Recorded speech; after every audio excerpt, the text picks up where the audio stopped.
Ադրբեջանական կողմը Երևանին կրկին մեղադրել է հրադադարը խախտելու մեջ, մասնավորապես պնդելով, թե Հայաստանի զինված ուժերի ստորաբաժանումները Շորժայի, Խոզնավարի, Վարդենիսի, Գորիսի դիրքերից ընդմիջումներով կրակել են ադրբեջանական բանակի դիրքերի ուղղությամբ։ Հայաստանի պաշտպանության նախարարությունը հերքել է մեղադրանքները։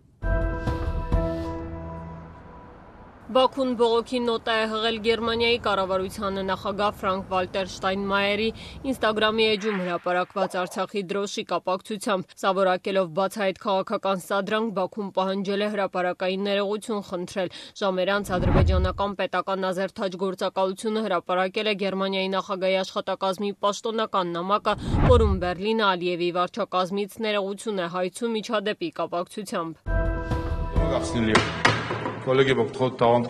Վրաստանի խորհրդարանը երրորդ և վերջնական ընթերցմամբ հաստատել է մի շարք վիճահարույց օրենքներ, այդ թվում օտարերկրյա գործակալների մասին նոր օրենքը, որն ամերիկյան Ֆարայի նման օրինակն է։ Ազատության վրացական ծառայության փոխանցմամբ խորհրդարանը քրեական օրենսգիրք է վերադարձրել պետական դավաճանության մասին հոդվածը, որը չեղարկվել էր 2007 թվականին։ Այսօր ընդունված օրենսդրական փոփոխություններից մեկով էլ արգելվում է արտասահմանյան ֆինանսավորումը հեռուստառադիոընկերությունների համար։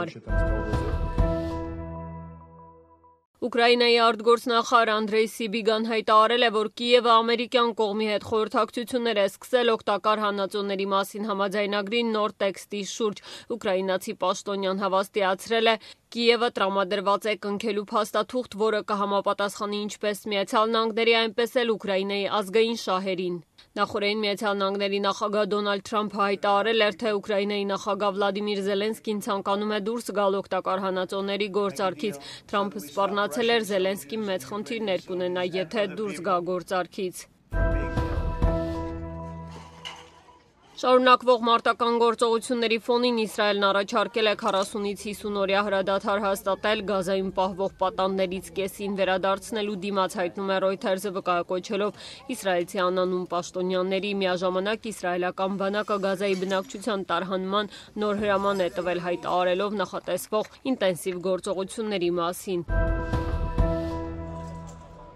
Հզբոլլահի պաշտոնյան այսօր Բեյրութի հարավային շրջանների վրա իսրայելական հարվածի հետևանքով 4 զոհերից մեկն է, այս մասին Ֆրանս Պրեսի փոխանցմամբ հայտնել են Իսրայելը և Հզբոլլահի աղբյուրը։ Լիբանանի իշխանությունները դատապարտել են հարձակումը, որը տեղի է ունեցել առանց նախազգուշացման։ Երկրի առողջապահության նախարարությունը հայտնել է, որ վերջին հարվածի հետևանքով 4 մարդ է զոհվել, այդ թվում 1 կին։